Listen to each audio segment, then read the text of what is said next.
திருப்பரங்குன்றம் மலை விவகாரத்தில் லாபம் அடைய துடிக்கும் தீய சக்திகளை இரும்பு கரம் கொண்டு அடக்குவோம் என அமைச்சர் ரகுபதி கூறிய நிலையில் முருக பக்தர்கள் மீது கை வைத்தால் நீங்கள் இருக்க மாட்டீர்கள் என்று பாஜக மாநில தலைவர் அண்ணாமலை எதிர்வினையாற்றியிருக்கிறார்.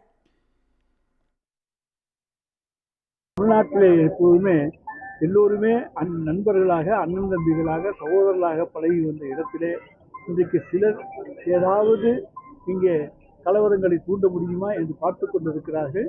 நிச்சயமாக அது தமிழ்நாட்டில் நடைபெறாது. நாங்கள் இந்துக்களும் முஸ்லீம்களும் சகோதரர்களாக வாழுகிற மாநிலம்தான் தமிழ் மாநிலம். எனவே எங்களை பொறுத்த வரைக்கும் நிச்சயமாக திருப்பரங்குன்றம் விவகாரத்திலே நல்ல முடிவு ஏற்படும். எல்லோரும் அமைதியாக இருப்பார்கள் என்று நம்புகிறோம். அதற்கு அரசு முயற்சிகளை எடுக்கும். இதை விவகாரமாக்கி அதில் ஏதாவது லாபம் அடைய வேண்டும் நினைக்கின்ற தீய சக்திகளை நாங்கள் ஒடுக்குவோம். இரும்பு கடத்தை கொண்டு அடக்குவோன்னு அந்த சீன் போட்டு சுற்றுனீங்கன்னா உங்களை எப்படி அடக்க முடியும் என்று எங்களுக்கு தெரியும். அதே மாதிரி நாங்கள் அடக்கி காட்டுவோம். அதுக்குள்ளே போக வேண்டாம்னு நினைக்கிறேன். அதனால் வார்த்தையை பயன்படுத்தும் பொழுது ரகுபதி அவர்கள் வார்த்தையை சரியாக பயன்படுத்தணும். இன்றைக்கி எம்எல்ஏவாக இருக்கேன், அமைச்சராக இருக்கேன். எத்தனை நாளைக்கு எம்எல்ஏ அமைச்சராக இருந்துருவீங்க? நாளை காலையில் இருந்துருவீங்களா? அதனால் எம்எல்ஏவாக இருக்கேன், அமைச்சராக இருக்கிறேன்னு சொல்லிட்டு இந்த வாய்க்கு வந்ததெல்லாம் பேசுனீங்கன்னா உங்களை எப்படி அடக்க வேண்டும் என்பது எங்களுக்கும் தெரியும். நாங்கள் அதை செய்தி காட்டுவோம்.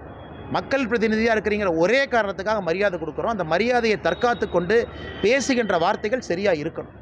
அதனால் இரும்பு கடம் கொண்டு அடக்குவோம். இவங்களாம் தப்பு பண்ணவங்களா? இவங்களாம் கஞ்சா விற்றவங்களா?